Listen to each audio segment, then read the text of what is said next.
Yeah, I know. Money work. Se arregla con dinero.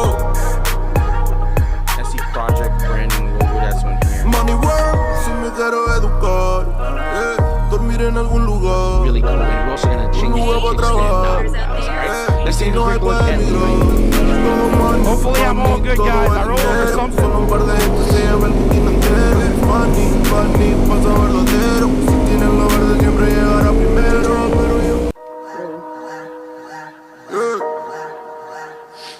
Lunes. Money work. El mundo quiere dinero. Yeah, I know. Money work. Se arregla con dinero. SE Project branding logo, that's on here. Money work. Si me quiero educar, dormir en algún lugar. Really cool. You're also gonna change the kickstand now, guys. Alright, let's take a quick look at the Hopefully I'm all good, guys. I roll over something. Solo un par de gente se lleva el booking entero. Money, money, pasa verdadero. Si tienes lo verde siempre llegará primero. Pero yo Lunes. Money work. El mundo quiere dinero. Yeah, I know. Money work. Se arregla con dinero. SE Project branding logo, that's on here. Money work. Si me quiero educar, dormir en algún lugar. Really cool. You're also gonna change the kickstand now, guys. Alright, let's take a quick look at the Hopefully I'm all good, guys. I roll over something. Solo un par de gente se lleva el booking entero. Money, money, pasa verdadero. Si tienes lo verde siempre llegará primero. Pero yo Se arregla con dinero. Lunes. Money works. Money work. El mundo quiere dinero. Yeah, I know. Money work. Se arregla con dinero. SE Project branding logo, that's on here. Money work. Si me quiero educar, dormir en algún lugar. Really cool. You're also gonna change the kickstand now, guys. Alright, let's take a quick look at the Hopefully I'm all good, guys. I roll over something. Solo un par de gente se lleva el booking entero. Money, money, pasa verdadero. Si tienes lo verde siempre llegará primero. Pero yo Lunes. Money work. El mundo quiere dinero. Yeah, I know. Money work. Se arregla con dinero. SE Project branding logo, that's on here. Money work. Si me quiero educar, dormir en algún lugar. Really cool. You're also gonna change the kickstand now, guys. Alright, let's take a quick look at the Hopefully I'm all good, guys. I roll over something. Solo un par de gente se lleva el booking entero.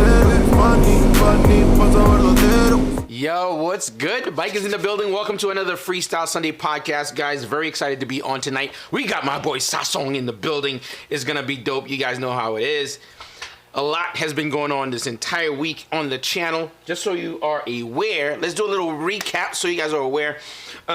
We are uploading daily moving forward, guys. We're talking about recap of the highlight reels of the podcast, moto vlogs, install, pretty much everything, and shorts in conjunction. So we want to kind of have that snowball effect on the channel. So if you see any videos that's populating, definitely hit up that thumbs up, drop a comment or something like that. That way you can help that snowball effect happens. And again, I understand it's not something that's going to take off really quickly because that's the life we live in on YouTube. All right, it doesn't happen overnight. It's a long-term game. But really excited, guys. As far as good news is happening right now, A and I will be attending MotoGP this year. Of course, we're going to be flying out to Texas in the next 2 weeks. We're going to be out there for maybe a week and a half or maybe two. So it should be really, really cool. Booked this really cool convertible and everything else. So we'll be kind of chilling. I mean, I guess more likely for A will be in the car, but I'm probably going to be riding with the boys and kind of chilling. So that's really exciting. Tons of videos being dropped from Motivation USA, guys. I shot a ton of carbon fiber stuff on the Street Fighter, and I also worked on the Hyper also. So that's also really good news. And the wheelie journey continues. You guys know the deal. The progress report is freaking out of this world. I know some of the content that's being uploaded looks a certain way, but let me assure you now, those videos are really old because I've been documenting this journey for a while now. So we're talking about from the time that I bought the bike, gear that I bought, my failures and everything else. All of that stuff has been documented, so that's what you're seeing.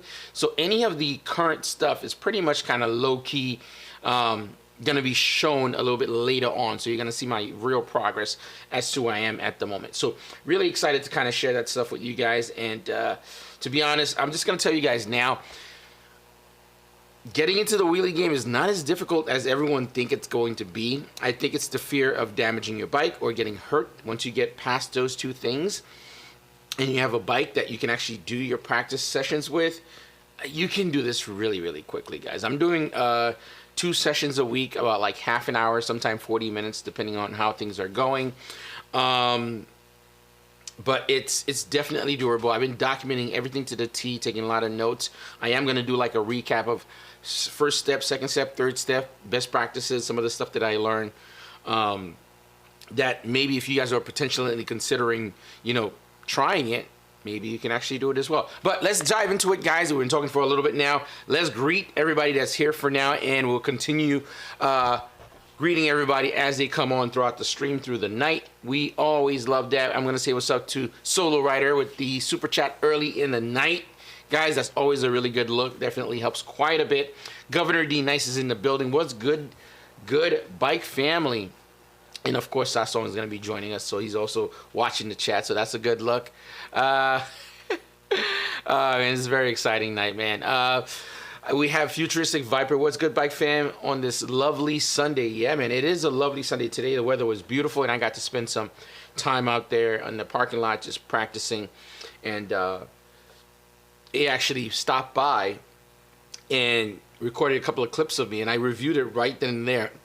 Instantly, I was able to see like stuff to adjust super, super quickly, man. If you guys want to hear about some of the just new stuff that I'm learning, small things that's making a big difference, hit it in the live chat and I'll chime in regarding that. I think it's definitely going to be a cool thing to talk about, and I think most of you guys are really going to find it very fascinating when you see me wheelie the Hyper or the Street Fighter or any of my bikes or whatever it may be, because it's the same premise. It's not as difficult as you think. It's just really understanding how it works, to be honest. So it's I find that's fascinating in itself. So yeah, man, tough. All right before we get any further down the rabbit hole, boys, we gonna say what's up to Sasong. Oh, right before we actually go back into it, we have a few more people coming in. We have Covert Mecca. Always good to see him. He's live. This kid is lit.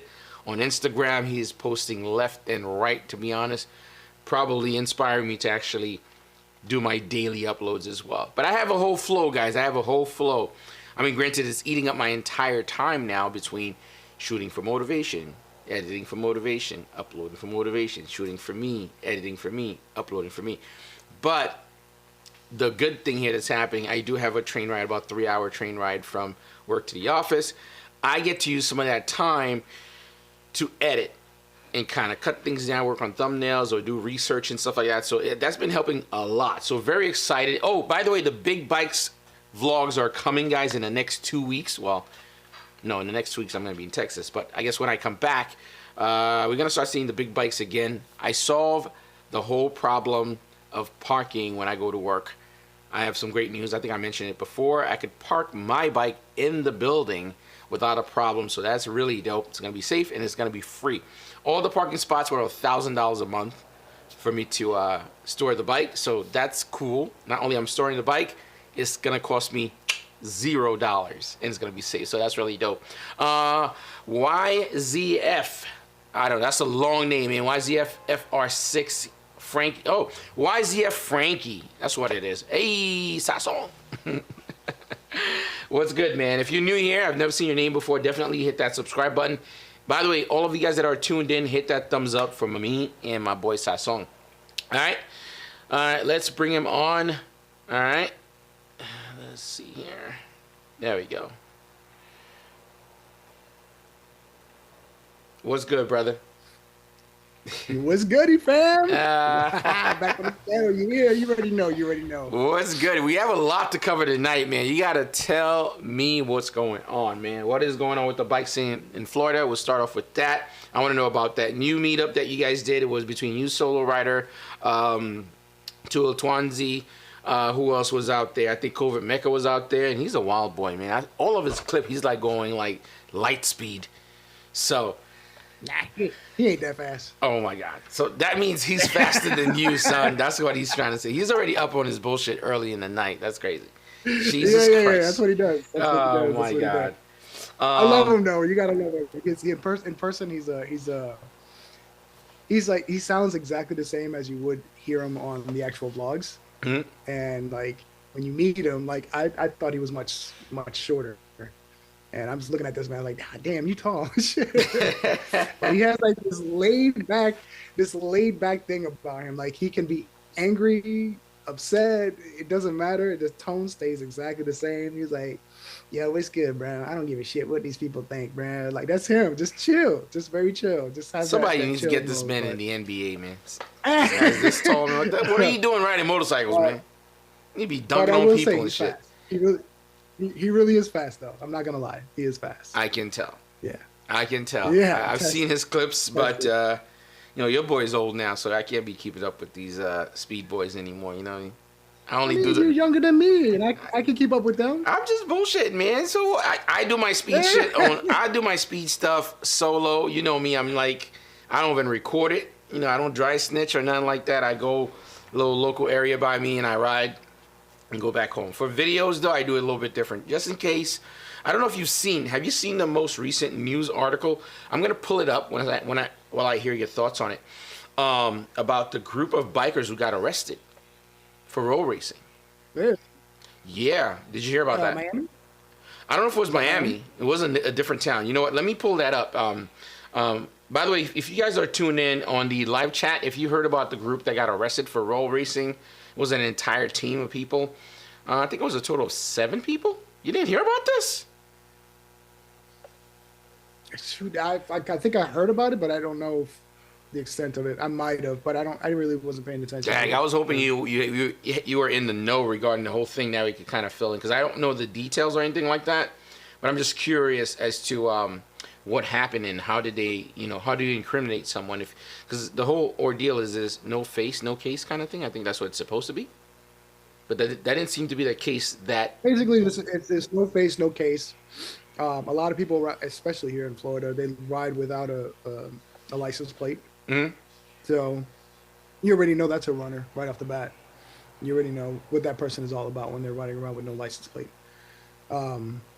But yeah, here in Florida, if they catch you, and it just depends on the cop. It's just like anything else. Depends on the person that's going to pull you over. They could be really nice and understanding. You know, I've gotten pulled over twice when I had my Yamaha R1, and both times I got let go. And I sped by him. There was only one person, and this is a funny story. There was only one person. I remember I was going down this road when I lived in St. Cloud. I was just flying. I said, let me open her up real quick. And I saw this black pickup truck behind me. I'm like, damn, that's a really nice truck. And I'm, reaching my my area. Mm-hmm. And I go into basically the complex area where I used to live in, and the truck is right behind me. I'm like, oh, he lives in the same complex as me. That's dope. And I pull up to my driveway, I open up the garage door, and I pull the bike in, and this truck pulls into my driveway, right up to my garage gate. And I looked, I was like, shit, I'm not carrying a gun or nothing. Like, I don't know who this is. And when when he got out of the pickup truck, he was like, I could have lit your ass up. It was a cop. Oh, wow. I, you blew by me doing like 90 in a 15-mile-an-hour zone. I'm like, eh. And I couldn't lie because I remember seeing him in the corner, like trying to pull away, and I didn't know it was a cop. He was undercover.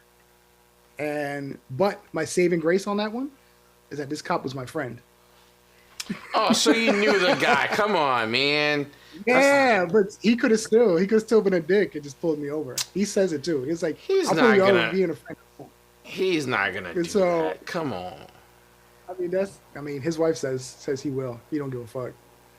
He was like, Yo, you arrested one of the twins. That'd be really lame if a cop you actually knew that was a friend and knew you ride. And even, come on, sometimes you gotta be like, listen, you're a dumbass, man.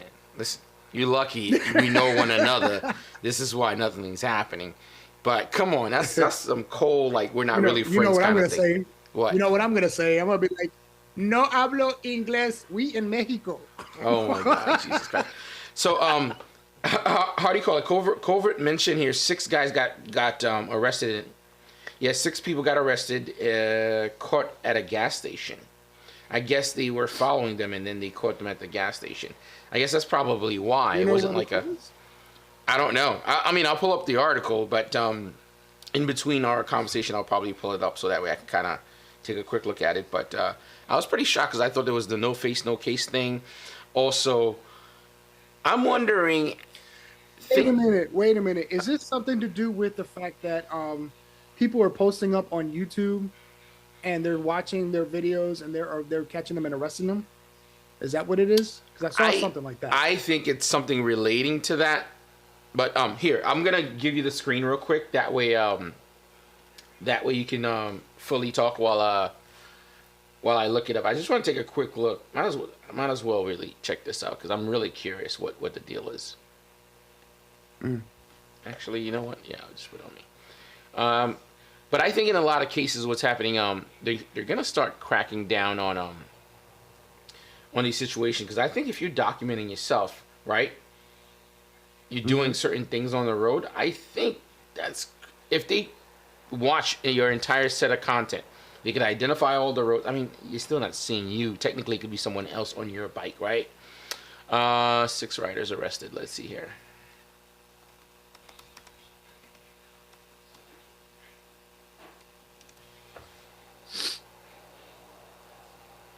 I wonder where the hell this is. No, this is not the article. Sounds like it could potentially be Florida. Nah. Because, we do everything crazy. No?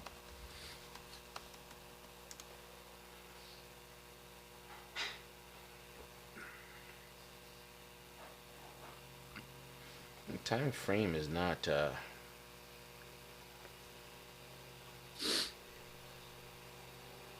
2019. Let's see 2023.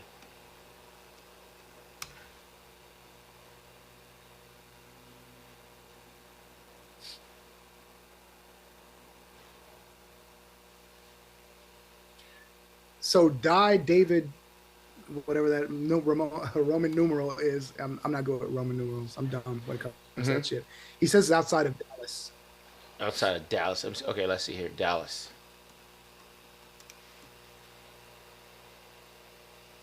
Oh, that was 3 weeks ago. 8 arrested in connection to street racing operation in Dallas. Oh shit! All right, let's take a look at this. In Farmers Branch, Thank you, today, David. Dallas police arrested 8 people on motorcycles accused of street racing this afternoon. This happened off of 635 near Luna Road. DPD says this is part of a task force operation to target illegal street racing. Police say they've gotten multiple complaints about racing on LBJ Freeway. We are now working to find out more about this case. I mean, that's not a lot of information, but must sign up to speak. I'm assuming it was regarding to something like that. I mean, that was it, but they didn't really show the people. I know there were some clips of the people as well. Let's see here if I can pull up some photos too.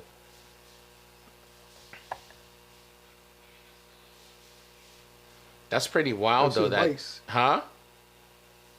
You see the bikes. Yeah, you can see the bikes, but not. Oh, that's Massachusetts. Oh man, they got a couple of people too in Massachusetts too. Oh, they're cracking down, yeah. Oh yeah, there's a batch here in Massachusetts, 7 guys that they caught too. So they might be making an initiative to actually kind of halt the entire thing. I mean, I've never really Googled this, but when you do Google it, can you imagine if they decide to arrest a bunch of people and one of the guys they decide to interview them? Like, sir, what were you thinking while you were racing? Well, what's up, everybody? It's your buddy 650 Eve here, back in the building. Oh my God, I don't think. First off, I don't think. I'm just gonna say that. I'm just gonna call it like how it is. Eve would not be doing that. He'd probably reach out to a lawyer first, and you would not be seeing him, and it'd be handled very quietly and very smart. Make sure you guys follow my Patreon. Make sure you subscribe for that build series in between of that too. Right, that build. Stay tuned. I will not be going to jail, but all of you guys out here that are broke, you're fucked. Right. That's exactly what that would be like, I think. But it's interesting though. I don't know how much they're gonna start cracking down regarding that, but it seems to be something that's becoming a little bit more serious. But I think it's because it's getting so popular, just the whole road racing thing. It's the thing that's on fire at the moment. Remember, there was a time there was like motovlogs was the hottest thing, and then you have the bike build series, and then you have like people smashing mirrors was popular at some point, or road raging. I don't think wheelies ever went away, but I think that kind of quieted down a little bit. Huh? That's never going away. You don't think so? Yeah, nah. That's never going away. If anything, somebody will find something new to do with the wheelie. Watch, I'm telling you. Somebody always comes out with something creative, and it will happen. By the way, I spoke with I spoke with Fastlane D like 2 days ago. Funny thing is, I was doing wheelie practice, and he was like, "Man, you doing it right, man. You clutching up it." It's like, I need to do that. You know how he gets. He's all excited. He's like, that's what I need to do. But long story short, that he was saying how anything that he does on his channel completely get demonetized. Like if you're speeding, if you're doing wheelies, it's just like instantly. That is. I feel like he's being targeted. You think so? I think so. There's no way, because everybody, look at all these people that do wheelies all the time, and they don't complain about being demonetized or anything, unless if they're not doing it for the money at all. And but other than that, he's getting hit left and right. I don't think it's just him. I feel like YouTube has taken some sort of shift, because as far as me, like I'm looking at my watch hours and they're going down rather than going up, which is weird. Like that shouldn't be the case. And then I start going back and I see some of my videos are being, I wouldn't say demonetized because I'm not monetized at all, but I'm saying that they're doing something in the back end that's making it count against you, making that goal to reach a lot harder. So I don't know what's happening. I think some of the bigger channels that are doing certain things, which influence other people, I think that's why they're getting kind of struck by either the algorithm or anything like that. Because I don't think it's just him. I've seen other people are starting to tape their dashboards for the mile per hour. Mm-hmm. So it's not just him. I think to some people that it's pretty noticeable. It's like, oh man, you're gonna, because I think once you're getting a lot of views, instantly, like things are, just like you're getting seen a lot, you're more popular, everything gets highlighted very quickly too. That's what I think is happening. Yeah.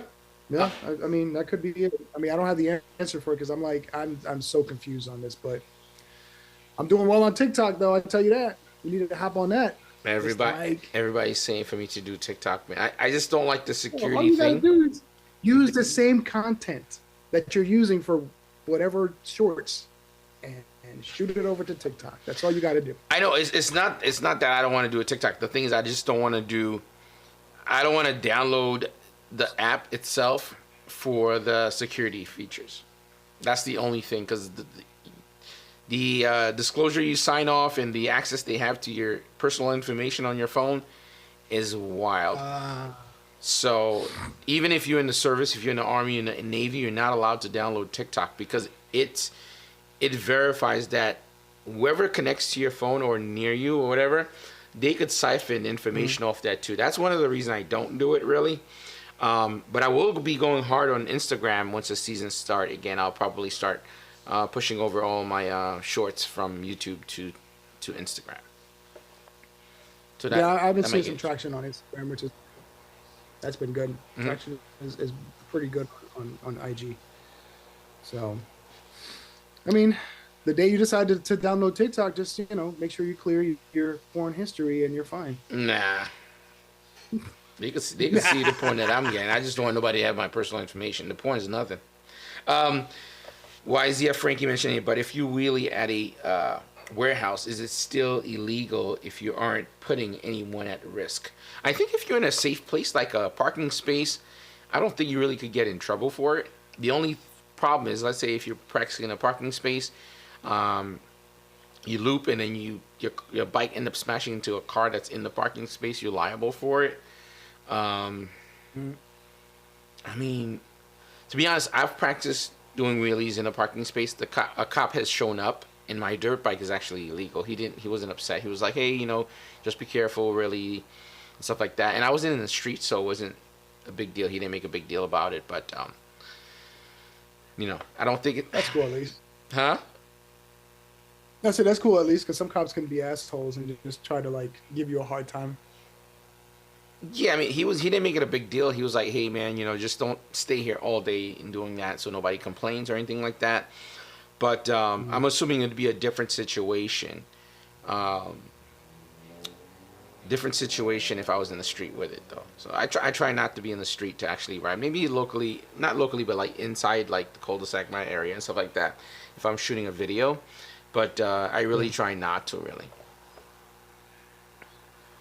So, what are some of the plans with your BM? Go ahead. With my Beamer, my baby Luna, which I kind of shut Dylan down a little bit when I saw him in Miami.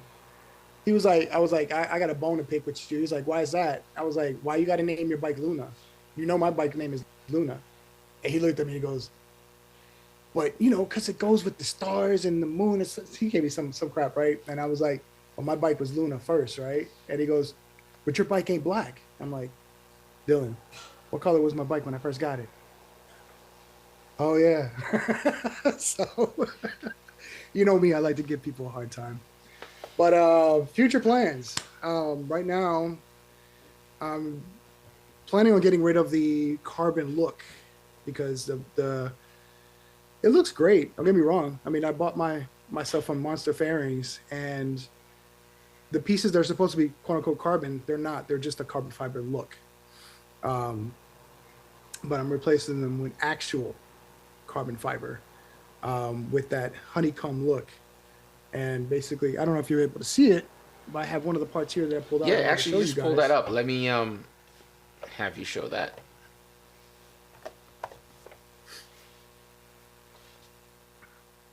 So, don't know if you can see the honeycomb,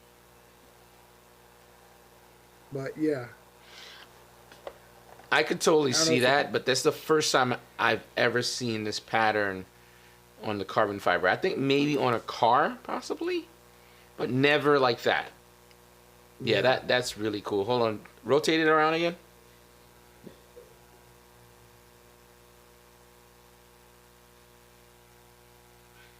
Yeah, that's wild, man.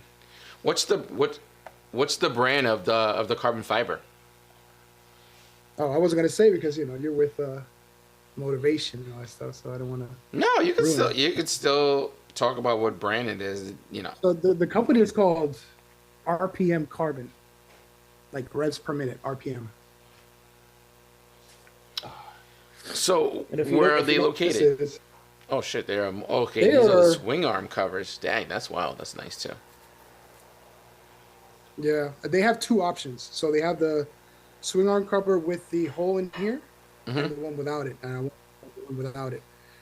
So they're located out in, I think it's Indonesia. Let me see the inside. I want to see the inside weave. Yeah, it looks pretty good.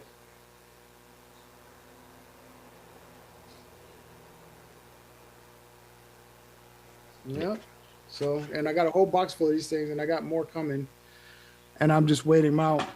Where I'm stuck at is, I also purchased the what do you call it? The M1000 stickers, all those sticker patterns for the M1000. Mm-hmm.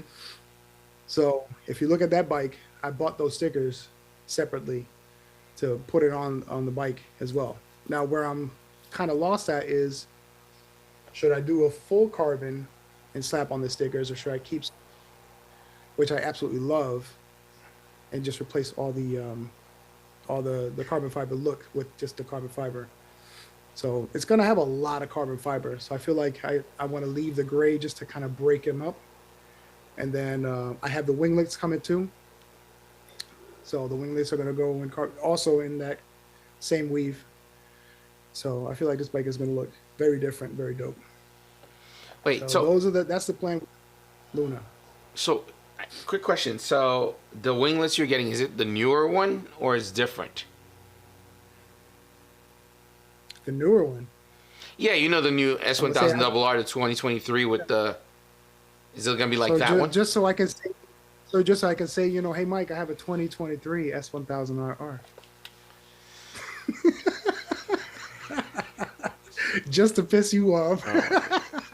Oh, is it the one? Is that what you're getting? Or is no, I'm not. Oh my god! It's the regular ones. It's like it's the previous versions. I just wanted to say that just to see your face, because I knew you were gonna be like. I'm like, oh god. Cringe. So you're gonna go the Campese route, all carbon. That's. I don't know if I'm gonna go full carbon. Okay. I don't know if I want to go full carbon. I'm feeling it out first. I'm gonna try with the gray, because I like that gray on it. Mm-hmm. They combine it with this and see how that looks, and just if later down the line if I decide, you know what, I want to go full carbon, I can do that. But for now, I'm just gonna leave it as is. What's your take on Campese's carbon build? Oh, fire! That's just fire. When he came out with the full carbon by itself, I was like, okay, it's carbon fiber. That's great. But then when he got the stickers on it, I was like, yeah, that made a huge difference. All right. At least for my eyes. Hot take for you. Which bike is the better bike build series? Eebs, HPX, or Campese's carbon? Look, they both look great, and I'm not putting any of them don't be hitting us with no politically correct thing here, please. Which one is the which one's the best honestly, bike? My honest opinion, they both look great, but Eeb's bike, if you really think about it, had a lot more. There was a lot more thought out, and a lot more planned.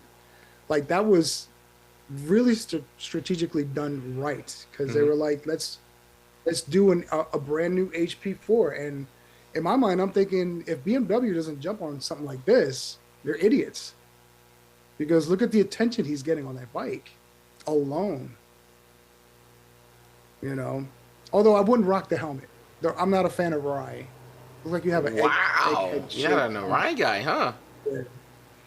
Yeah. No, I'm not a fan of Rye. They just look so fugly. I'm sorry. They're great for your head. They're comfortable. I don't think helmet's about looks, man. It's about protecting the brain. Are you kidding me right now? This guy here. You can protect the brain and look good. Okay, you can do both. Hello. Facts. That's I got true. a nice AGV helmet sitting in my closet. Yeah, but that's loud as hell, though. Hey, I got AirPods Pro. Who cares? All right. For me, the last bike that Campese built that the last two bikes he built that I liked a lot was the first all carbon Panigale, the all black. Mm-hmm. And I think that was his peak. Completely black, all carbon, everything was just mint. And then the Monster had like really unique take. Because I'll that tell bike. you What? This next build he's doing with that new Ducati is gonna be fire. Yeah, but if you really look at it, that's like a page from Eeb's book. It is. Right. He tore it right off. He did. He really did. But whatever. It looks good. It's gonna work. I'm telling you, that bike is gonna look fire. I'm gonna play devil's advocate here. To be honest, carbon fiber is dope. That's not what I'm saying it is, because I just put a bunch on my bike. I think in the space of build series, I think that stuff is getting a little boring to me. It is becoming outdated. We need something new to come out, refreshed, which is why I picked up these carbon bits, because I've never seen honeycomb freaking bits. Because when I bought it, they only had the front hugger, the cover of the top of the tank, and what they call it the rear stool. So they just had those. They had those pieces in honeycomb as an option. The rest of the carbon fiber parts, it wasn't an option. So when I purchased the list, the guy actually hit me back on email and said, "Hey, I saw that you purchased some honeycomb parts. Were you actually looking into buying those?" I was like, "Yeah." And then he said, "So we do have all the rest of the parts that you're asking for in honeycomb. Would you like that also?" I'm like, "Hell yeah." I didn't know that was an option. So, because it's not listed in their website, but he reached out and said, if you wanted, we can, of course it comes with a price because it's a little bit more expensive, not by a lot, but it is more expensive. So I said, yeah, let's go. I wanted something different. Because if you know me, I like to be different. I don't like to be, I was originally going with my bike. I was originally going with the all black color, but then I saw so many other bikes with that same color scheme and so many different variations of it. And I'm like, okay, and there was that one day where I came out when I went outside from Ace Cafe, which is, our bike night in downtown. I hopped on a bike, put my key in, it wouldn't fit, to then realize this isn't my bike. Oh my God. Holy shit. I'm like, what do you mean? It's not, because I'm like, what? Oh man. Okay. All I needed was a freaking Karen to run out and be like, this Puerto Rican guy is stealing a motorcycle. Yeah, no, don't need all of that. But that's a testament, though, to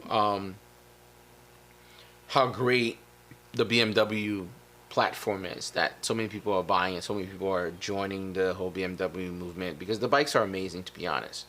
So, and also, credit to BMW, I think they have one of the best liveries, OEM liveries, out of a lot of manufacturers. The BMW M package with the blue and the red and the white, that livery is really dope. Like, yeah, it is. It's hard to top that. That's even like for the bike build series and stuff like that. The HPX, the one he did, I think is very unique, which is kind of a throwback to the original, HP2. No, sorry, HP, right?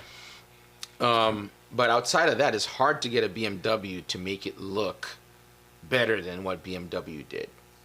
Even the newest one, the 2023, where they have like they didn't do the asymmetrical look in terms of the headlights, but the design is asymmetrical. That's like a throwback. A lot of people probably didn't spot it, where it has the logo on the left side, the other side is plain. They're totally crushing it, really. For me personally, Ducati only has two liveries that I really love. I think it was the Anniversario, I think.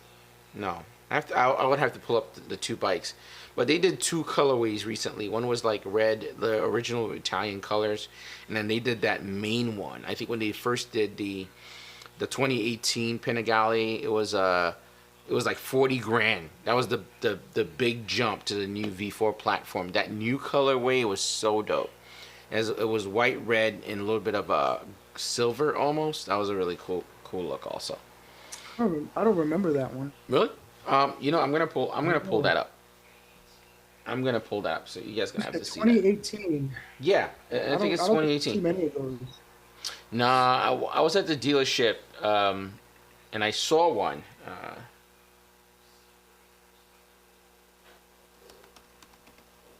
Nelly, Speciale.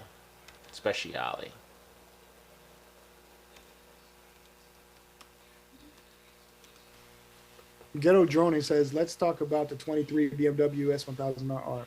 What do y'all think about? Is it worth the upgrade? I don't know. I'd say no. There it goes. That's one of the liveries I mean, really like. There's. That can you see that one? Oh, you probably can't make it out because you're not seeing on the stream. But that's one of my favorite Ducati liveries. But there's a delay. It'll come up in a second, I think. Mm-hmm. Right now, you're just staring at the screen on the stream. There's a delay on my end. Oh, okay. I got crappy. Yeah, you will see it in a few minutes. That's one of my favorite Panigale designs. Hold on here. I'll pull up Okay. the other Oh, one. yes. I did see this one. Oh, my God. Yes, that thing is you're- nasty, dude. And here's the other one.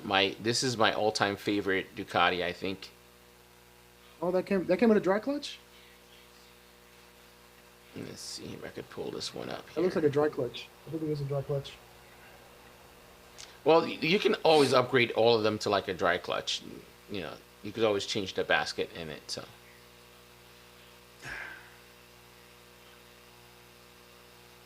And here's the other one. That is freaking crazy. Yeah, V4S Speciale course. That is a sick colorway. Those are the two best colorways that Ducati has done in a long time. And for BMW, let's see if I can pull up that BMW too. The 2023 BMW I like a lot. Let's see. I still don't like the tail. I think, Really? honestly, if I upgrade the to a 23 or 24 or whatever, I would take off that tail from the new generation, put on the old generation, like the case, the 2020 to 22, put that tail on, and put it that way. The new front face with the old tail, that'd be a perfect bike. You don't like the tail? Look, that looks pretty I good, don't man. really. That's It a good looks looking fun, bike, dude. It is a good looking bike. I'm not a fan of that tail. Maybe it'll grow on me like everything else, but I don't know. I like that subframe a lot. Really, really cool subframe. You could see it. And I know the other one, they had the subframe too on it, but the fact that they black it out. My least favorite one is the red one, though, to be honest. Yeah, the white one is my favorite. That is definitely my favorite. And I think it's because of the sticker pattern. It livens it up. It also has stickers on the rims. Yeah, I think Really look at BMW has some interesting design concepts, man. That But Mike, you see how those stickers are? mm-hmm.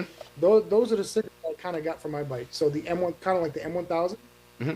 that's the same sticker pattern I got for my bike. Now, what do you think? Do you think that if you look at the M1000RR and you look at those stickers with the honeycomb carbon fiber and the gray side panels and rear panel or the rear tail section, the upper section, keep that in gray combined with the M1000RR sticker pattern, you think that'll look great? And it's kind of hard to visualize. It's hard to. Well, you know what? Gray's always gonna work nice because technically the carbon fiber is gonna look black, in my opinion, when you're not very close to it. So the gray, you'll get away with having the gray on there, 100%. I think it's gonna look good. I think so too. I can't wait. I cannot wait. I'm gonna put these parts on, and I'm just gonna be like wanting to ride it all the time.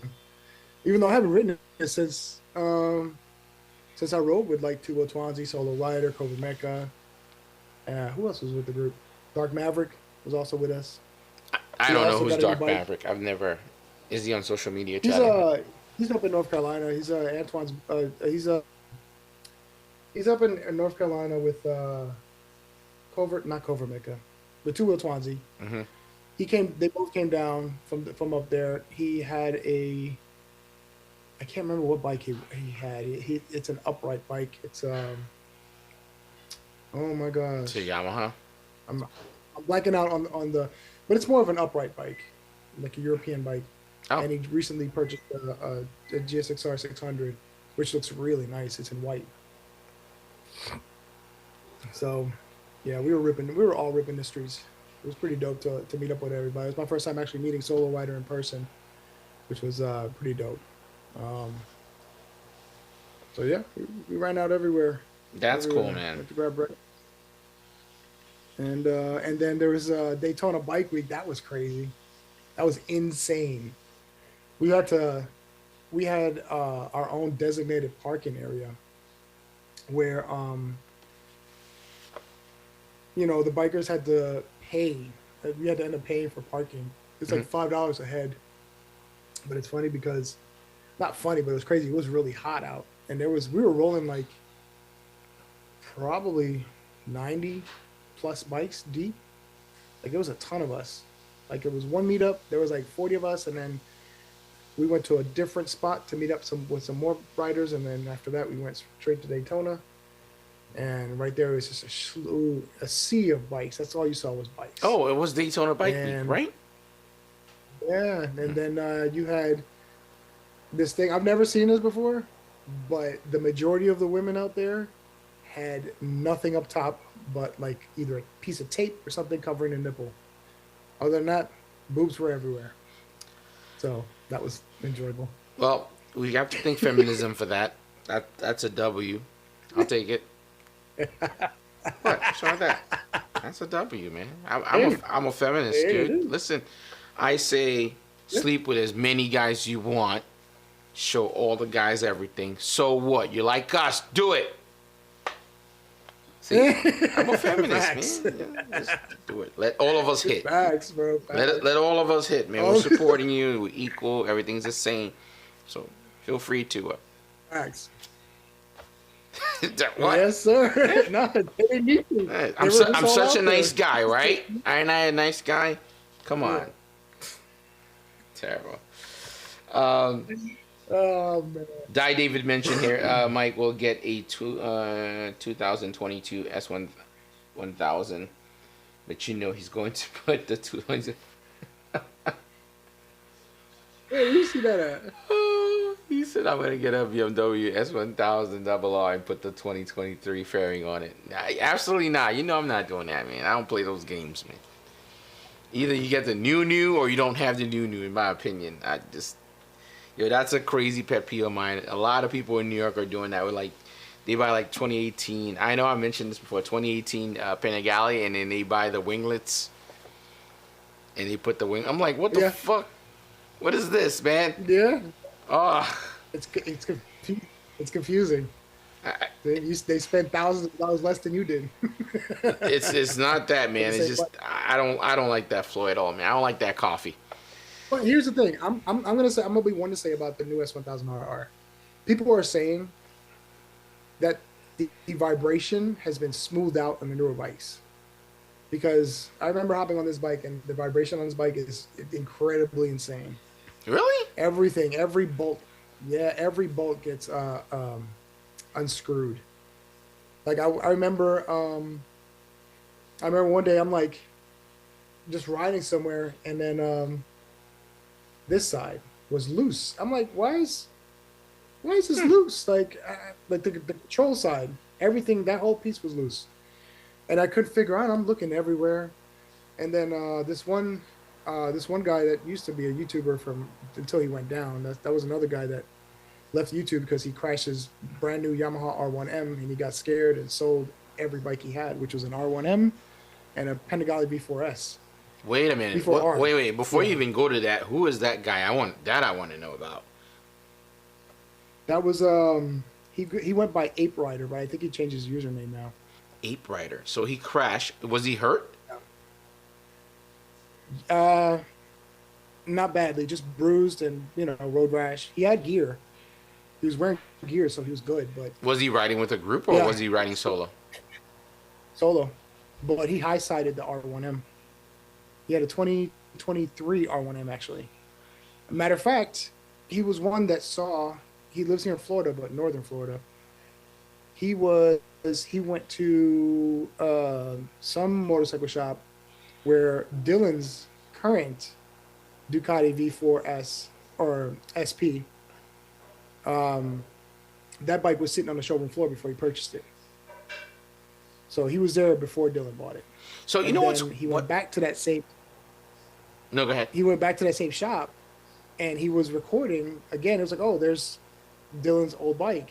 Remember the Ducati, the Ducati? What is it? The 1299. 1299, yeah. Mm-hmm. So that was sitting on the showroom floor. That's pretty wild. That after crashing, he got. I wouldn't say scared, but just completely. You know what it is? In some cases, I think when you're doing things for a different reason, right? That's what happens. Like if I'm gonna ride bikes. I'm doing my channel just for YouTube. When something bad happens, you're just gonna move away from it. Not because you were riding bikes, because you like it. Like for example, me practicing wheelies, right? I always wanted to do it, and I went to Texas, and the boys were rocking wheelies, and I was like, yeah, damn, I gotta get to it. When I went to Detroit, they were rocking wheelies. I'm like, damn, I gotta get to it. And 2-3 years ago, and I was like, I'm gonna get me a dirt bike, and I didn't end up buying the bike, and I keep pushing it back, and it was like every birthday that passed, I'm like, damn, man, I really need to do this. I really need to do this, or if not, at some point, it's gonna be kind of silly not to do it. You know, it's gonna be like, man, you old ass dude, what are you doing? You know what I mean? So, and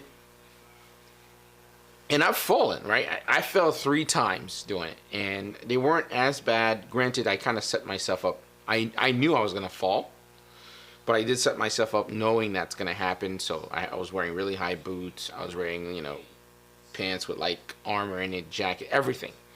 I didn't get hurt or anything like that, but I think in a lot of cases, if I was doing, I'm like, I want to learn how to wheelie so I could for YouTube, and something bad happened, I think that's when you'd be like, oh, fuck this, I'm not doing it, because you're not doing it for yourself, you're doing it for another purpose, maybe. Right.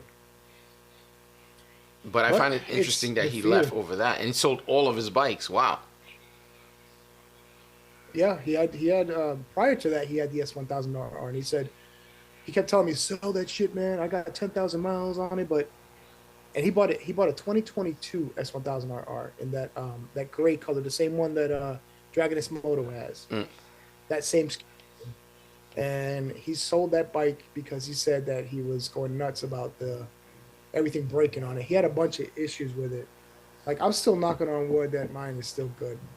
But he was the one that told me that there's a bolt behind the grips, so you had to pry the grip apart. And sure enough, there was a bolt sticking that far out, and I had to rebolt it back in. I put Loctite on everything on that bike. Everything has a Loctite on it because every bolt comes loose. My exhaust came loose one day. I was racing somebody. I was like, yo, you realize your exhaust is just flapping everywhere? I'm like, oh shit, I didn't realize it. Yeah, it just vibrates everything for some reason. But apparently they smoothed it out for the 2023. Maybe that's why they did a revision of this bike. I mean, realistically, man, I think BMWs are really dope. I'm actually surprised because they already did all the legwork of building like a fast bike, a reliable engine. It seems like it's like us talking Ducati. Like early Ducati, they had a lot of problems, like leaks and stuff like that, a lot of problems. I feel like BMW is going in reverse.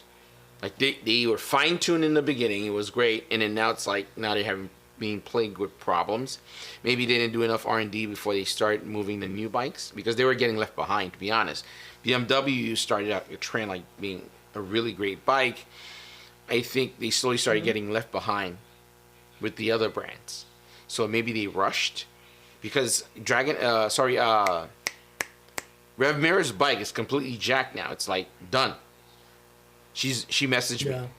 She said it got worse after she was on the stream about the whole coilover thing. It got worse, and the bike is just dead now, like nothing.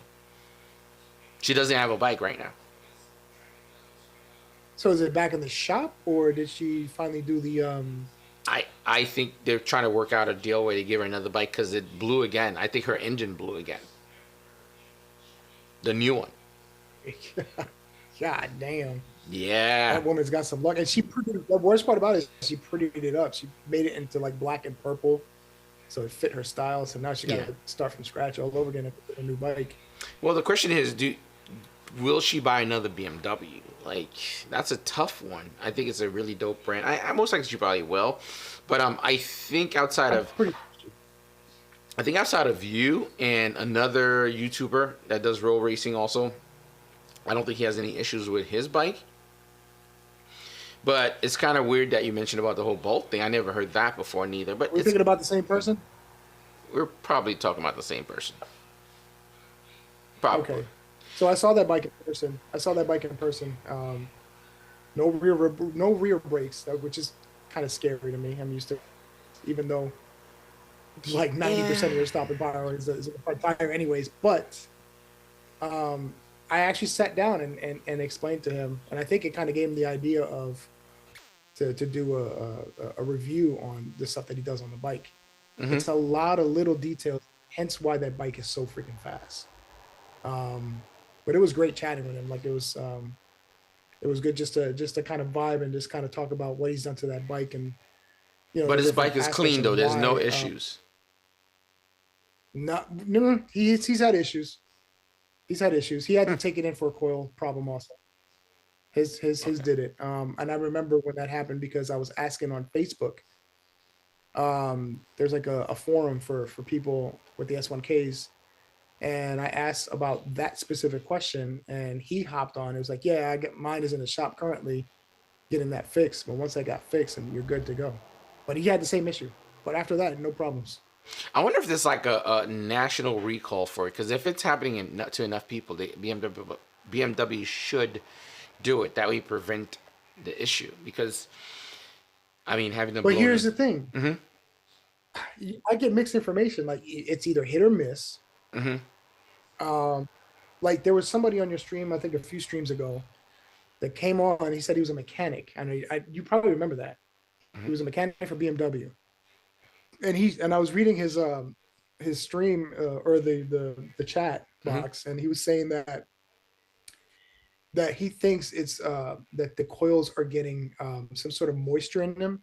And these are people that are doing a lot of stop and go traffic.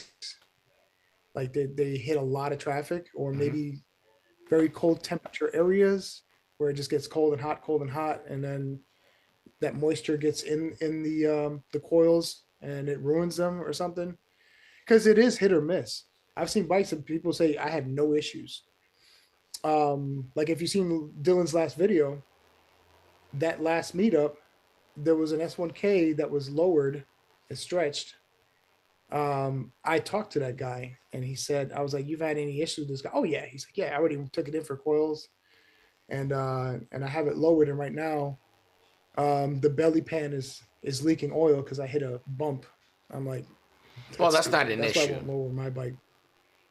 No. But I'm saying he had the same coilover, Okay. the coils issues. He had the same thing happen to him, but he was coming from up north. And I'm like, is it maybe a cold area thing? Like maybe if it sits too long or something. I don't honestly. But here's the thing that's, I mean, just going back to the whole BMW you're talking about, like that's really fast. I mean, technically your rear brake doesn't really stop you as much. Was it only 30%? But I don't know. Like that, is yeah. it? Huh? What is it? It's a small amount. Yeah, it's a small amount. I think it's 30%. It might be 20, but I don't know. I use my rear brake a lot. Just with my riding, the kind of riding I do, or my style riding, I use my rear brake a lot. And then my bikes tend to have a lot of engine braking and stuff, but rear brake for like slow maneuvers, city maneuvers, stuff like that, or even coming to a corner really hot, I much rather roll on my downshift, ride the rear brake a little bit to bring it down to speed, and then dip into the corner to exit out.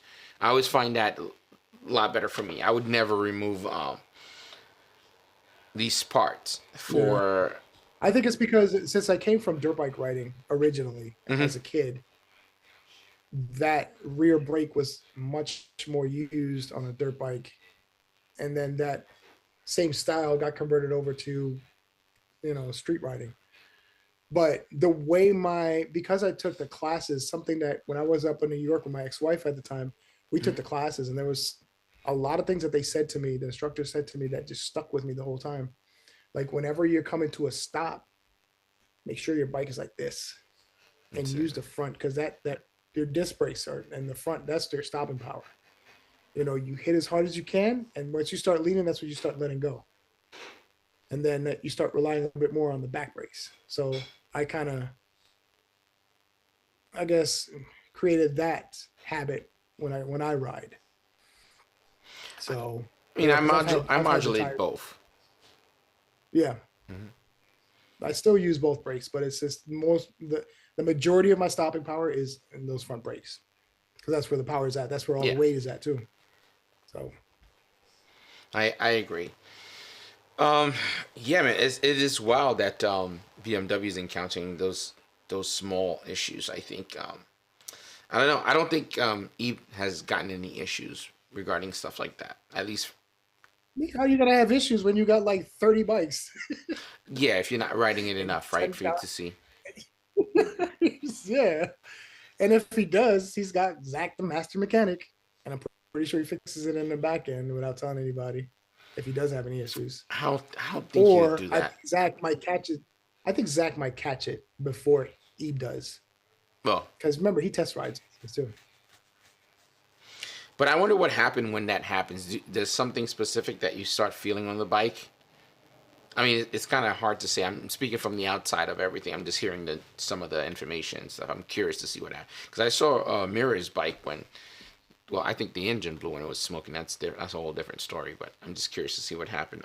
That's different from what I've seen in my research, because I remember I was freaking out about it. From my research, it was the bike goes into, I guess, what they call limp mode, and nothing happens after that. Like you'll just be in a corner somewhere trying to start it. It's either it'll, if it does start, sometimes it feels like the issue is gone completely, and then it comes back again, and then other times the bike will go, but it's like there's no power, and then there's other times where the bike just won't start at all. So it's weird. Hold that thought real quick. Looks like Covert Mecha rides similar riding style to me. He said, we drag knees around here using the back brake to dip in. Yeah, I do that. Well, I don't know about this whole knee thing. For street, not for me. But definitely I use my back brake to I try to hit as much apex as possible when I'm riding. But guys, just so we're clear a little bit, guys, I know I didn't mention a little bit in the beginning, but since we are part of the stream, you guys know the deal. Let's see here. Just putting that up. There we go. There we go. Just wanted to say a big shout out to Motivation USA, guys. You guys know that they are a sponsor of my channel. Very important that we always highlight Motivation USA. Most of my bikes, my parts, actually not most, all of the bikes in my garage are all done with parts from motivationusa.com. If you guys want to support the channel, you want to support the stream, the best way you want to do that would be with shopping with the links that are in the description. Whether you need any of these brands that you're seeing on the screen, I pulled up some of the carbon fiber because that's what I'm working on the bike now. motivationusa.com. Hit the link. And if you're not shopping for yourself, you're shopping for a friend, or maybe your friend is just shopping, you still want to support, you're not shopping yourself, give them the link from the description from the stream, then you pretty much are supporting the stream by proxy. So that definitely goes a long way, guys. So always appreciate anyone that shops using their code. I know there's competitors out there, but I can vouch for motivationusa.com because they are part of the family, and they keep your boy looking fresh, and they also got your boy going out to Texas to watch MotoGP. So I appreciate that. All right. Always appreciate you guys shopping motivationusa.com, guys. Big shout out to you all for doing that. Take a look at this Street Fighter V4 SP, guys. Your bike could look like this or like mine. All right. Just had to kind of highlight Motivation, guys. You guys know the deal. Always have to highlight any kind of sponsors. We'll do Manscaped a little bit later. Yeah, man. I had to kind of totally mention that. I'm like, oh my God, we totally hit the hour mark of us chatting up. Completely forgot. There we go. Yeah, it's kind of weird for me with BMW when they're having some of these kind of situations, which I don't think it's very common. And I know BMW is known for creating amazing cars, amazing bikes, and weirdly, going into this generation, they're having this thing. I don't know what the deal is. Hopefully in the newer bike, the 2023, they don't have it. And I can't even speak to it regarding like it being an issue. It's just I'm just hearing people from the outside saying things, to be honest. So I think Ref Miro was probably one of the first people I think I've heard mention about having problems. Maybe in one other person, and I know you've always been very curious about it, but you've never had any issues, which is great because who the hell want to have their bike not working because of something weird like that? So Yeah. I mean, thank God, like I said, knock on wood, mine have not had any issues as of yet. So I'll be taking it in for service soon. That's basically it. She's been rock solid so far. I have no complaints. The only thing is the vibration, but I don't know. That's which is weird because BMWs are not known to be vibey though. Yeah, that's kind of weird. I had a 2016. Funny story. So 2016 BMW S1000RR, the premium package. That was my first BMW ever. I didn't know shit about the bike. I'm not one of those people that like to sit and nerd out on the manual. I'm just like, just hop on the bike and go. I didn't know it had anti-wheelie, anti-slide, anti-this, anti-that. I was like, no, just fucking go. Like, I'm used to old school bikes, no electronics. You punch it and you go, right? So that's basically what I did. I didn't even know this bike had what they call a quick shifter. I'm like, what the fuck is a quick shifter? I didn't know any of those things. So here I am just riding and cruising. And one day I hit the what do you call it? Not the clutch. I hit the shifter on accident. And I was wearing Tim's. Hit the shifter on accident and she went from, it wasn't going from third to second. She auto blipped. And I'm like, what the hell is this? Didn't even know that was a feature. Like, I'm just here freaking out. And yeah, at that point, I was like, oh my God, I freaking love this bike. Then that's when I started getting to know the bike a little bit more and stuff like that. But unfortunately, I had to, due to financial reasons, I had to get rid of her. But man, I do miss that bike. The 2016 S1000R was definitely a fun bike. I didn't have her long enough to do any major mods to it, so she kind of went stock. She came in stock and left stock. So, but this is my second bike that I fully modded out, basically. Well, this is the first bike I'm completely modded out because not even on the R1 I did so many mods. But yeah, I don't know. I'm just in love with the brand because I feel like BMW makes amazing, comfortable motorcycles because that's the biggest key right there. Like, if you're ever in Florida, I will drop the keys in your hand and like, take this bitch for a ride. You tell me how comfortable it is for a sports bike. I'll have you saying Ducati what? Nah, don't play those games. You're getting out of pocket right now, boy.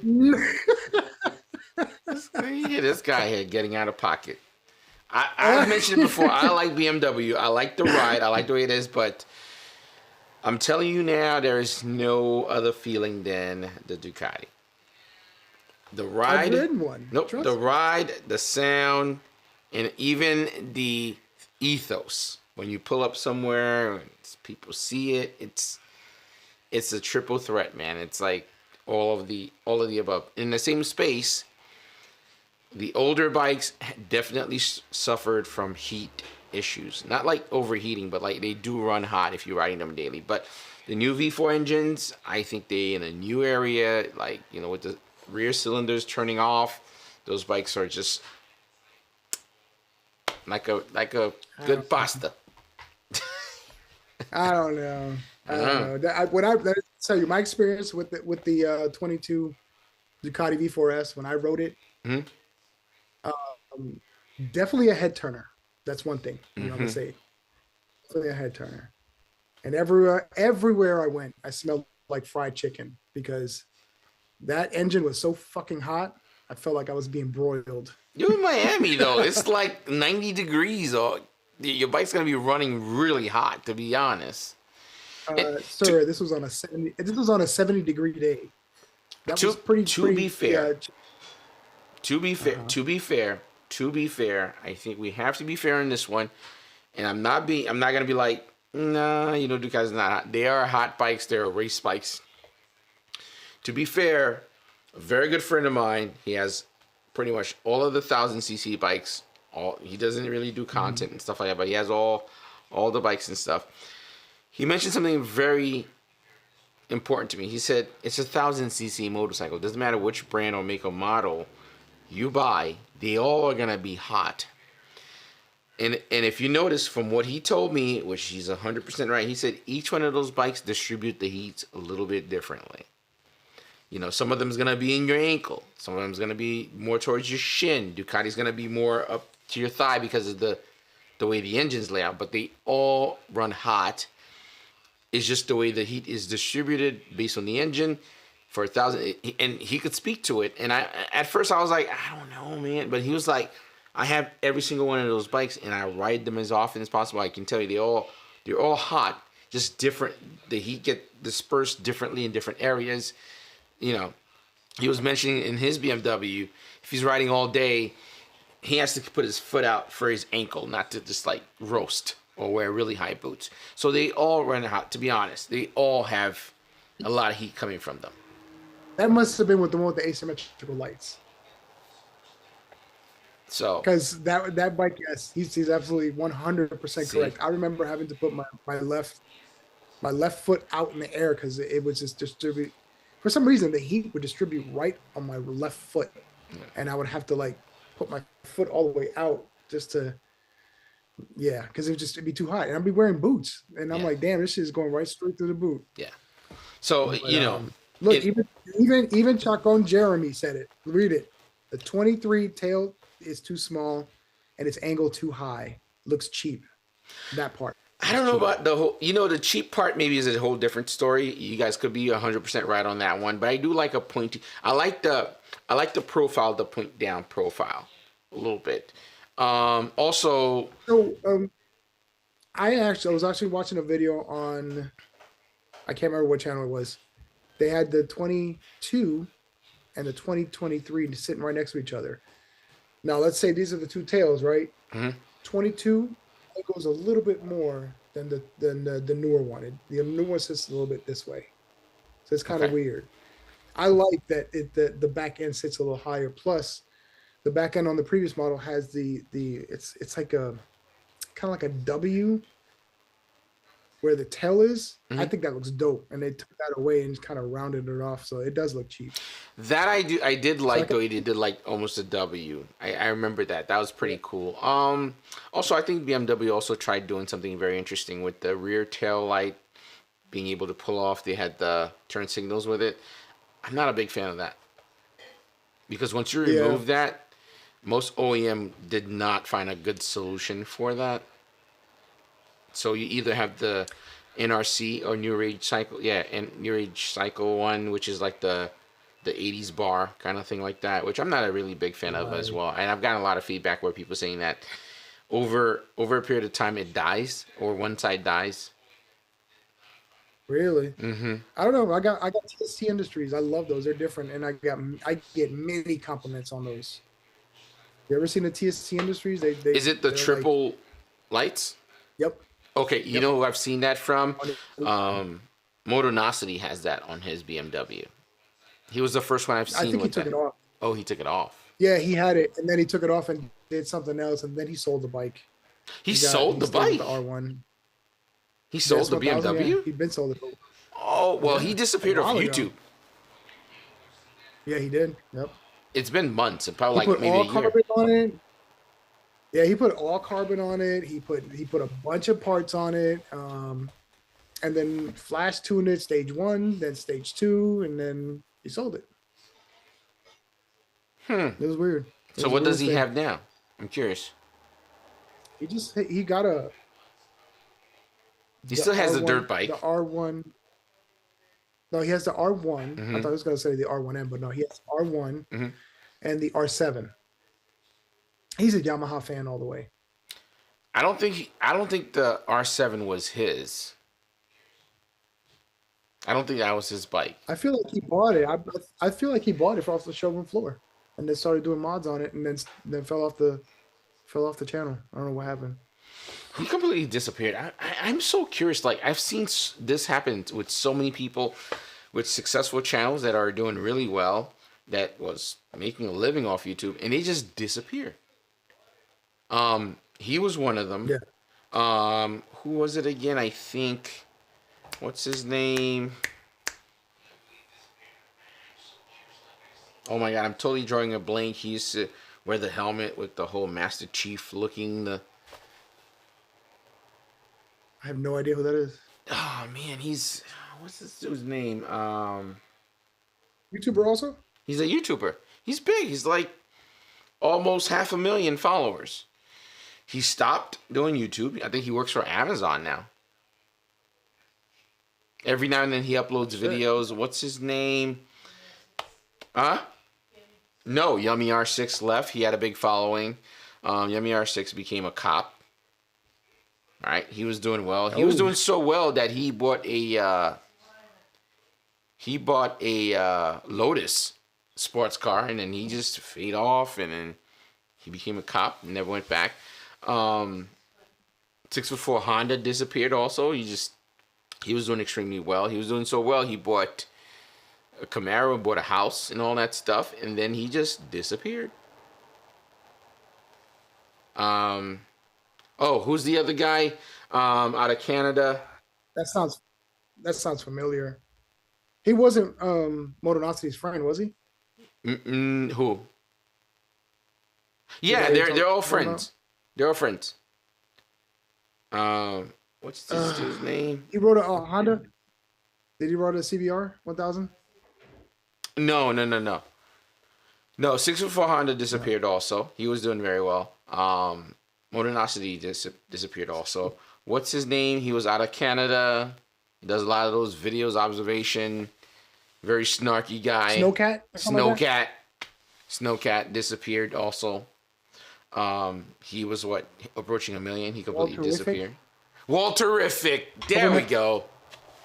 Walterific. Cover make fold it. What's up, Jack? Jack, be quick.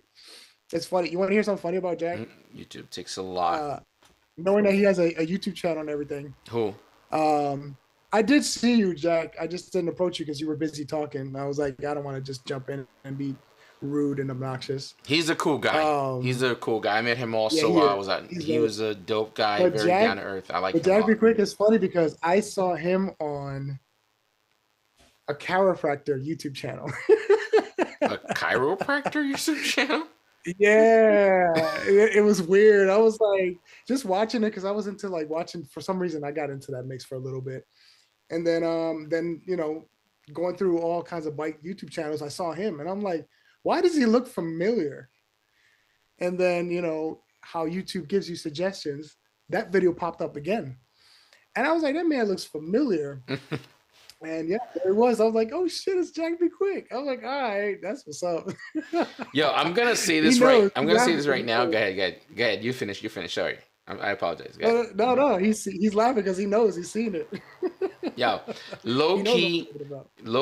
I think Jack Be Quick is a low key 650 EV. He has a lot of dope bikes, and he's mad humble about everything. A very low key guy, which I think I'm somewhat like that. I don't like to kind of brag or humble brag or whatever. This is my thing.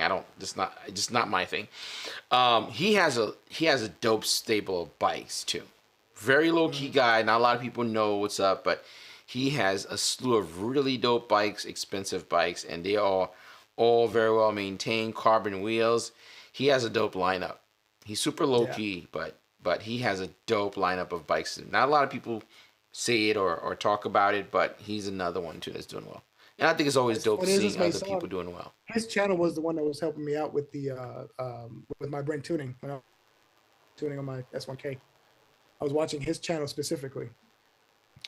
He had somebody assisting him, another person with him, but I know he remembers that because he was doing I think it was stage 1 Brent tuning. Mm-hmm. But yeah, that's how I was watching a bunch of YouTube channels as I'm like replacing plastics and putting in air filters and doing all this other craziness. His was the when I needed to do my Brent tuning, he was the one that I think I commented, but you have a lot of followers in your channel, Jack. Yeah. And the other thing too I like about his watching Jack Be Quick's channel, and I always say this every stream, every time we do like a podcast and stuff like that, I like seeing people's growth. I like when he first, if you start looking, he doesn't have a ton of videos, but if you could look through the videos, the timeline, you can see how it's changing, getting better, getting better, getting better. The improvements happening. Really, really cool. Very subtle guy, super respectful, super chill guy, man. Super nice as well. And I like seeing his progression through the channel and all of his sub as well, Aaron. His channel's not moving rapidly fast, but it's moving at a pace that is like, you can see with his demeanor, what he does and stuff like that. It fits the narrative. Really cool. I think it's good. One of these days, we got to get him back on. Watching his channel, I get that vibe of, I'm going to stay true to myself no matter what the fuck you think. Yes. That's the vibe I get from him, which Agreed. I absolutely like. Mm-hmm. Don't you ever change, brother. Don't you ever change. Does he? Yeah, no. Yeah, he's a BMW guy too. I think that's his first love too. So I don't know. Yes, sir. We got to hear his thoughts on the new 2023. I personally love the new winglets, in the front. I think it's very unique. I don't think Ducati make the best winglets, my personal opinion. I think Aprilia does the winglets best, and I think Honda does the winglets best. They fit into the fairings. They're there, they're functional, and they're just not just sticking out on the side. I think though, they took that idea from their Civic, the winglets, how it's like part of the body. Yeah. The triple R, and then you look at the Civic Type R, how it has the side. I guess I don't know if you call them winglets on a fucking car, but it's got the same concept. It's more like vents in the car, I guess. Yeah, it's like exactly. Yeah. So if you look at the two, I'm like, oh wow, they wrote over that concept to the triple R. That's pretty dope. But I believe Ducati's gonna do some crazy stuff. Their next iteration of the Panigale, they really gonna streamline. Because I think Aprilia does an amazing job with their winglets. I don't know. Have you seen theirs? Even on their RS660, the winglets on there, it's so cool, very clean. Yeah. They really set apart. I think Ducati brought the concept out, and everyone's kind of tacking on, kind of doing it. And I think and that's how it is. When you're the first one to create something, everyone else is going to do it a little bit better because they've already seen your cards, right? So I think their next iteration of that's going to really be interesting, and they're going to really fine tune it, because what we see now, they try to shrink it down and make it pointed down a little bit more. I think the original winglets they did, they look cooler, but I think the new one's a bit more functional. But we'll see how that goes. Hey, Jack, are you still in here? I don't know if you've seen this, bro, but my bike is going to look a little bit better. Oh, yeah, you definitely show him those carbon fiber pieces. That's really dope. I don't know if you've seen this, but this is what I got. He's got some sick carbon fiber pieces that's going to go in that BMW. And this is the, I don't know if you can see that. There you go. When are you going to start putting those on, by the way? Once I get over COVID. Don't be giving me that shit from a digital I'm getting all you version of it. motherfuckers sick. I'm getting all you motherfuckers sick in the comments. Oh my god. Thanks, fellas. BMW all day, baby. Let's go. I'll be at the MotoGP. I was gonna be at the MotoGP this year. Dude, Jack, hit me up. I'm gonna be out there for 2 weeks, dude. Hit me up. Yes, come through. Oh, that's gonna be dope. I'm gonna be in GP2 also. That's good. That's freaking awesome. I'm excited for that, man. Ghetto droning. Thank you, bro. Thank you. Appreciate it. Ghetto droning. He's a BMW guy too. To get some carbon painted. I'm actually gonna, once I get all my parts, I still have a ton to come. I'm gonna link up with your boy. What's his face? That came here last stream. The one that does all the paint jobs. Oh, that is dope. Definitely. Please let him know you're coming from the stream. That's gonna be cool. I mean, because of you, we talked. Oh, nice. So Dave's gonna paint those. Yeah, he's good. He worked on Eve's bike, so he's definitely talented. So he's gonna have it looking clean. I really like what they're doing, man. At least regarding that, I think Jarrett's new build with the whole Lamborghini scheme, I think his is gonna be nice, man. This version is gonna be cool, and I think the whole carbon thing is getting old on the build series. They have to find something. I'm not saying carbon is really dope. I'm not saying it's not dope at all. The problem is, how many carbon bikes can you do in before it gets repetitive? Right? At this point, Right. people are not watching for the build series. They're watching, waiting to see if their ticket won the bike. That's it. Mm-hmm. Or at least contributing to see if they win the bike. Not for the excitement of putting it together and the concept and stuff like that. I think we need like a refresh, at least, on it, and it does burn out. There was a comment here. I want to take a quick look. I'm going to make you full screen because I want to see it. Someone was mentioning here about... what was it? Oh, Futuristic Viper also mentioned here. What do you make of the seat for the S1000RR? I wrote a 2021 M package. That seat is hard as a rock. Yeah, it is. They all are. It's a race bike, guys. Eventually, I'm gonna do Louis Moto or something like that to match up once I get the paint scheme that I want to get. But yeah, dude. Let me stop. Oh man. Damn, there was another one here. By the way, guys, if you tune in, if you're watching, definitely hit the thumbs up, guys. It definitely helps quite a bit. Sure, I did it, and I'm part of the stream. I am the stream, or whatever. Get a Honda. Dang, there was a comment here that was really interesting. I looked at it and then I memorized it. I just couldn't remember who wrote it.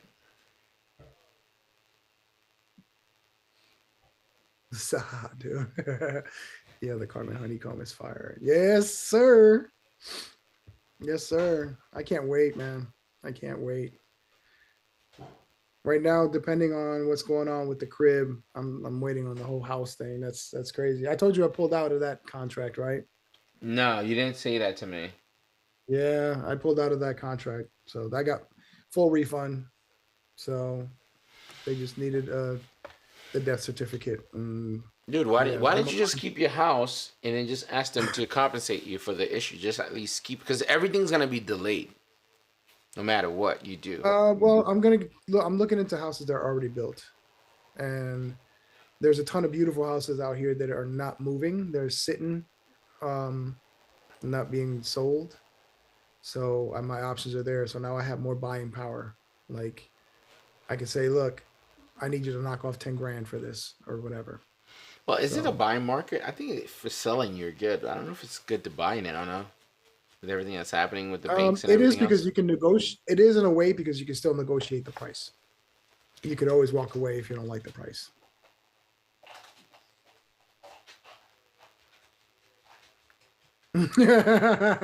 Covert Mecha mentioned it. Sounds like Mecha he's the fastest one out the bunch here, from what I'm hearing here.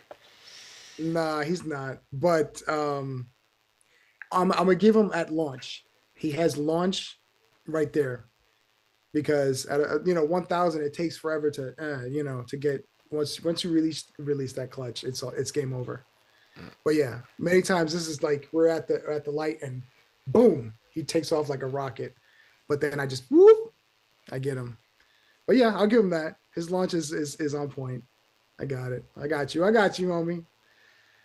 But yeah, There seem a lot of people that's very interested in your fairings, man. I'm very curious to see what you end up doing with that bike. Would I recommend doing the whole sticker thing? I don't know. I'd say get it painted, man. Do a dope concept, because I mean you're putting a lot into it. It's a sticker, so if I put it on and it doesn't look good, I could always take it off. Fair enough. So, and if you know what I'm saying, if I want to go with the paint scheme route, then I'm gonna hit up your boy and see what ideas he's got, because I'm not good with ideas. Like I'm not one of those people that are like super creative, I mean, give me a guitar, then yeah, I can go crazy with that. But if you give me paint, I'm like, no, I'm not artistic like that. All right, I'm gonna have you hold that thought for sure, because I did not run this idea here. Give me a second, boys. You guys know the deal. We gotta pay the bills in this place, guys. And I also gotta give love to Manscaped. Let's welcome Manscaped to FreeStyle Sunday, a proud sponsor of the channel. Boy, I'm excited to tell you guys it's something you're gonna have to get. Manscaped is the absolute best when it comes to men's grooming down there. Trust me, I'm good to go. Wifey would agree. That's They also provided the Performance Package 4.0. You can join me and 7 million other men worldwide by using coupon code CFNY20 for free shipping and 20% off. You won't regret it. You hit me up later, be like, man, when I got off the bike, I felt good and fresh. The Performance Package 4.0 is an absolute game changer. Here's what comes in the package. The Lawnmower Trimmer 4.0, Weed Whacker Ear and Nose Hair Trimmer. It also includes the Crop Reviver Toner, and my favorite out of everything else, a high quality boxer. It's absolutely breathable. So when you're out there on the road riding your motorcycle all day, you're not gonna sweat through it, especially with ball deodorant in combination with those boxers. Trust me, you're good to go at all time, guys. They also even include a travel case. Amazing value. The Lawnmower 4.0 has advanced technology with a ceramic blade that's going to tremendously reduce the chance of you nicking yourself. Get 20% off with free shipping with code CFNY20 at manscaped.com. That's 20% off with free shipping at manscaped.com and use code CFNY20. Unlock your confidence and always use the right tool for the job with Manscaped. I love hearing that damn ad. I know it's kind of like an ad, but still like, I feel like I like the way it went. By the way, I do have some new sponsors for the podcast, guys. Cardo is part of it now. NBT is also part of it. I just haven't gotten a chance to kind of install everything and edit down their promo video as well, which I will be doing in the future, and also going to be rocking one for motivation as well. Just so much stuff to shoot, so much stuff to kind of edit down, to kind of get down. But moving forward, you'll be seeing a lot more ads and stuff. And yeah, man, I actually do enjoy doing the stream quite a bit, and I do enjoy having partners that find value in what we do and offer some kind of discount or some kind of code to you guys. So again, if you want to support the stream, Motivation USA, Cardo, pretty much any one of those links, you can just hit them in the description, and that help us out on our end, right? See, there's multiple ways. You could hit thumbs up, you could comment, or you could actually help Bink. I'll take the Bink. Sasong is like, oh my God, this guy here. Full mark. Now it's going to be used soon, Sasong. Don't worry about it. You joining the YouTube and TikTok and Instagram eventually, they're going to cut you some checks. You're going to be like, roll the ads, baby. So now you know, when you see Mike, you got to get some devices to shave your balls and buy some carbon fiber. There you go. That's right. Motivation. So. Gang. That's right. Oh, man. Anyway, guys, it's been kind of a bit of a long night, man. We're going on an hour and a half. Anybody want to throw in any questions, any comments before we kind of wrap up for the night? This is your time. Very excited, man. Hopefully some of you guys are going to be out there in Texas. I know Jack B. Quick is going to be out in GP. Hopefully we can link up as well. I did talk to Dylan also, ask him if he's going to come through. He's not 100% sure, but there might be a few other people coming on. But either way, it's going to be cool just hanging out there in Texas and riding motorcycles. To be honest, it's becoming a thing where it's yearly, where we go out there and just hang out, really. More of a detox from New York, so that's going to be kind of fun. Rico Rider RR, what do you mean? Same, but different. I'm confused on that one. I don't know what he meant by that. Same, but different. I'm not sure. We need to ride again. It's our song. Yeah. I've ridden with a lot of these people when they came down here. When Two Wheel Twansy was down here, Cobra Mecca, Dark Maverick. That's the people. We were all riding together. That's the one thing I'm making a big change this year for me. I'm going to be doing these small little meetups of maybe 3 to 5 people. And that's actually kind of big, actually. I would say 3 to 4. Just to kind of... I kind of moved away from the whole group ride thing because it was just getting a little bit out of hand, and also just people getting hurt or something like that, a little bit of extra. So I'm this year I'm going to give it another shot, just kind of just meeting up with people and kind of ride. But hopefully everything goes really well, and at least we kind of expand that into like a bigger meetup again. But yeah, hopefully it's all good. Jack B. Quick mentioned here, does Sasson want to be on the quick cam? Oh my God. Yeah, that's why I was laughing. He's over here. Bro, you're like... He's fast 60 though. Pounds, So it's 60 pounds, soaking wet. You're like, I think you're like 5'4". You know, you got a lot. I mean, I'm like 240 pounds. Nah, you're gonna beat me. I mean, I'll be on the camera just for shits and giggles, but you're gonna get me. For sure Nah, you're gonna get me. he's I'm still fast. that's what I mean. Like I'm stage 1 Brentoon. This one's on stage 8 Brentoon. Yo, when I saw Jack B. Quick when he was out in Detroit, man, his bike didn't even have a fucking seat. It was just like the hard plastic. Like, these guys take everything off, and I'm like, Jesus Christ. Yeah. Like, it's just, yeah, I'm complete. I'm like fish out of water, man. It's just like not my. I get it, and I understand it. I see the passion. It's just like, it's a lot to take in, man. The bikes are stripped down so much, and it's something to be experienced, man. You know what I really need to do is really finish that documentary that I shot and kind of edit down. I'm gonna try to go through it, and this week I'll try to release it. It's very fascinating what they do and the races and the people and stuff. I'm gonna try to release it. It's not that I got lazy, just that there's a lot going on between work and doing the channel and uploading videos, and I have this weird thing of like making sure the videos are perfect, and which is I'm moving away from. But I'll try to get that out. I think that's going to be a dope one to kind of share, and I think it's going to shed a lot of light to the passion that most people have about road racing and then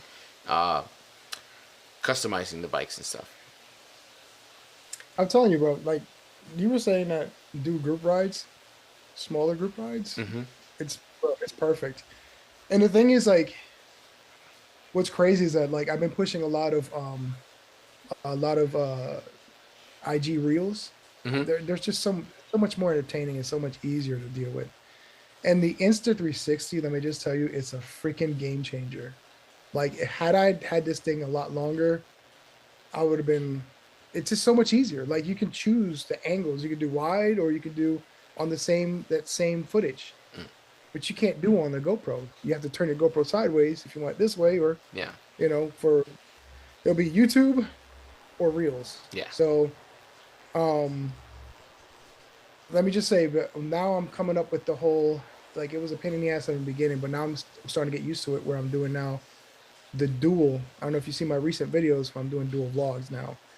Where not I saw the it. dual camera. Yeah, dual camera. So I got the camera facing me, and I can swivel that thing around however many times as I want, where I want, zoom in, zoom out, you know, and that has been a game changer for me. I feel like everyone has told me, it's like, yo, your YouTube game it's gone up.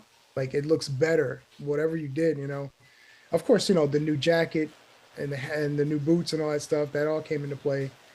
So I wanted to do like an introduction on that, and that came out pretty dope.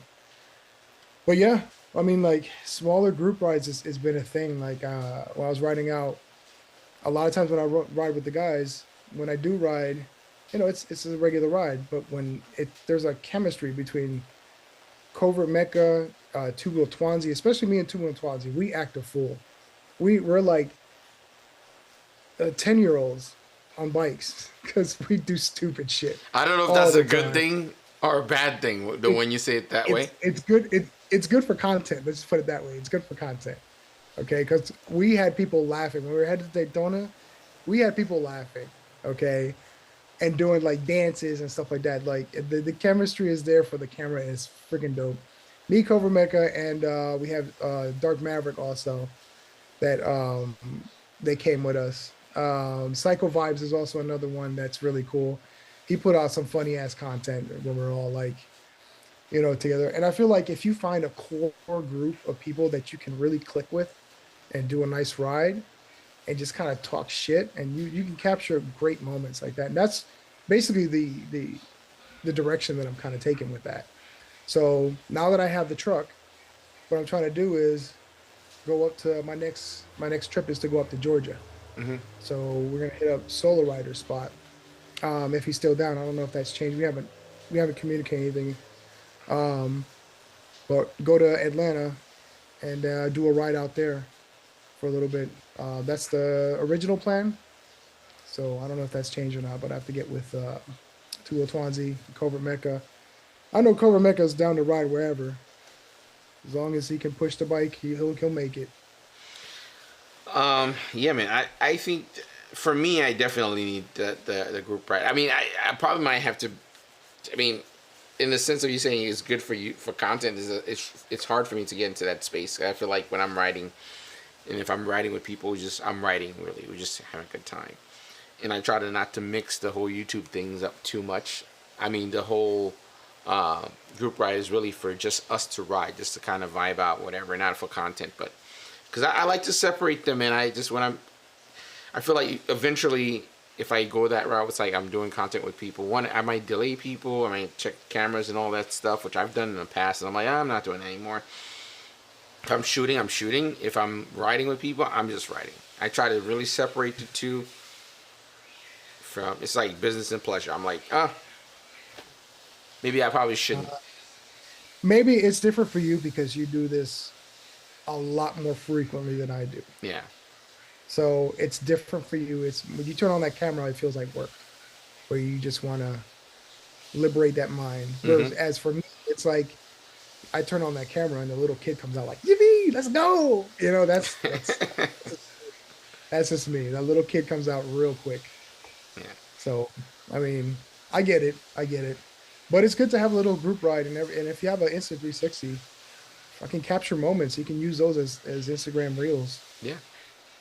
And you ain't got to think about it. All you got to do is press record and go. And you'll be surprised at the moments that you captured. Like this pisses me off to no end. But when we went down to Miami, I recently had my Insta 360 and I had swapped out my 64 gig card. I had to get a 256. Because the memory went like that. So replaced the card. I don't know if I hit a button or something, but the Insta 360 went into front camera mode. Okay. Single lens mode or something like that, which I didn't even know that was a feature. No, I knew it was there, but I didn't know it was activated. And so I turn on the GoPro. I hear the GoPro go, I'm like, we're ready to go. You know, I start my vlog. And this is where, and we're in Miami. And this is where Dylan's leading the ride for the entire group. So Dylan takes off, right? And hear my GoPro camera die. I'm like, shit, I didn't change the battery.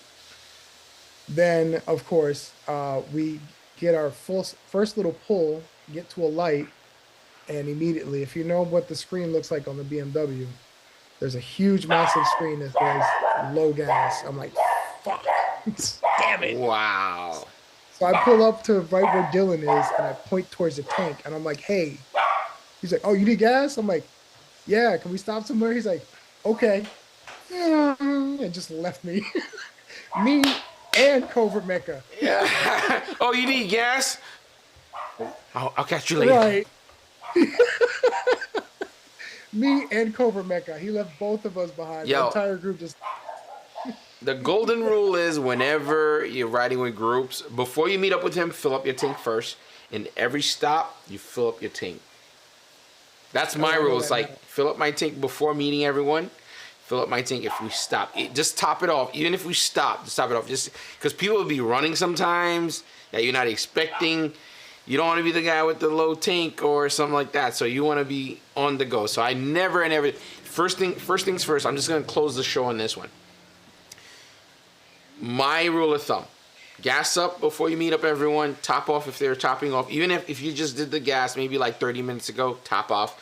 The minute you pull in, remove your GoPro battery and swap it. The first thing, before you even start chopping it up, oh, look, nice bike, look at the wheels. Yeah, change for the going. Because with everybody riding, it's like everyone's chopping it up. Oh, let's go. Within like 2 minutes, everyone's like, let's go. All of a sudden, like, you know, your camera's either not on or the controller's not on. You didn't swap the battery or you.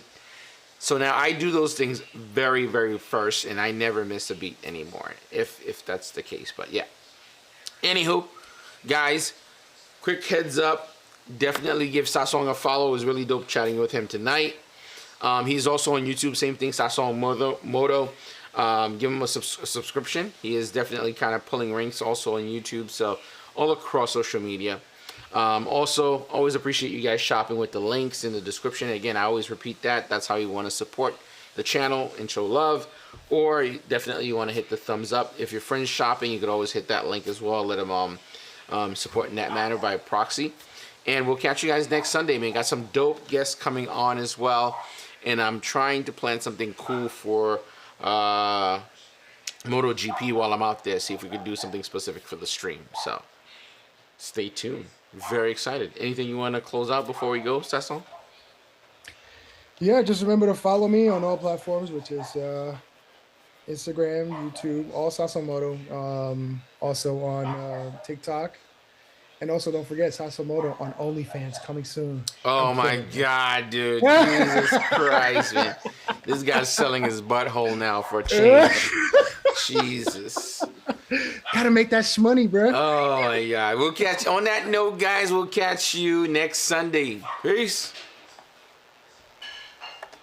Oh my goodness. You're out of control. Yo.